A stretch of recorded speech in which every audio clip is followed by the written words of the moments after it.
Morning everyone, and welcome to Sibu's table. Today we're going to be making a delicious tender oxtail stew and some steamed bread. That comfort meal we've all been wanting since winter has officially begun.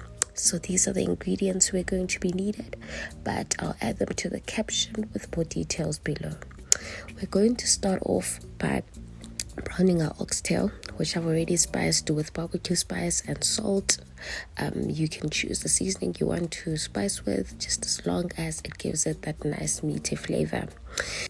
One thing we definitely need to make sure of while we're browning it is that we need to brown it on low heat so that it maintains its soft and tenderness while we're cooking it through the duration of this meal.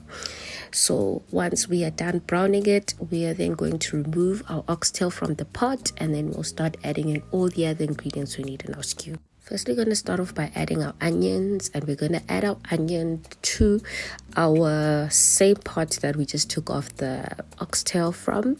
And this is because we want to keep all that flavor that we got while we were browning the oxtail.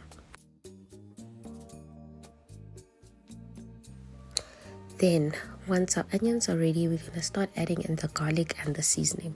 The seasoning that we're going to add in is basically we're going to add in 2 teaspoons of lamb rogan jar spice, and we're also going to add in a teaspoon of vindaloo. You don't have to add in the vindaloo, but I like adding in vindaloo because I like my stews slightly hot, especially since it's winter now. So I love that hotness to my stews. So if you don't like that, you don't have to add it in.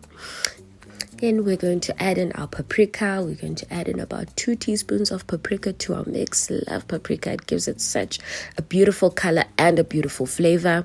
And we could also add in other spices if you like, but this is my limit.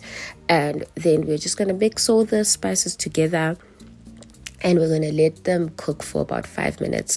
Remember, this is low heat, so hence we're cooking our spices over 5 minutes. After that, when we see it's ready, we're going to add in our tomatoes, which I've already added in a teaspoon of sugar before I add it into the mix. This is to bring down that very soury punch that tomatoes usually have to a stew. So by adding in sugar, we are bringing this down, and we're making sure that the stew is more balanced in flavor. Then once our tomatoes are cooked, we're then going to mash them up. And once we have mashed up our tomatoes, we're then going to add in a little bit of our pre-prepared stock, which is beef stew, and hot water.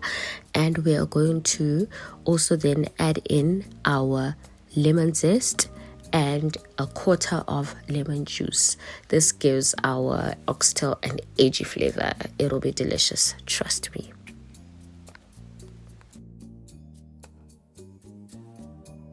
Once our mix has reached this gorgeous color, we are then going to add in our pre-browned oxtail and add in our beef stock with hot water into the mix, and we're then going to let it cook for 10 minutes.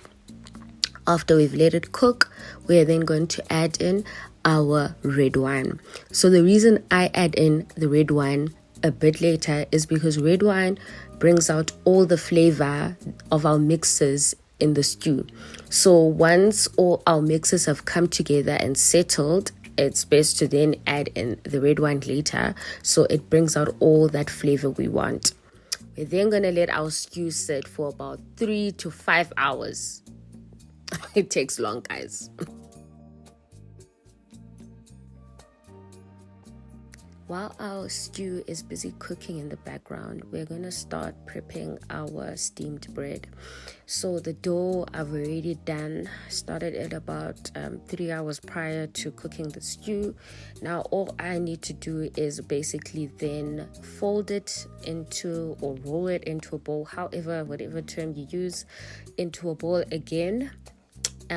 By following this process, we just add a bit of flour, just make it easy to handle and make it easy to roll into a bowl, just like that. Then after I am done rolling it to a bowl, I'm going to oil the enamel dish I'm going to use and place it inside.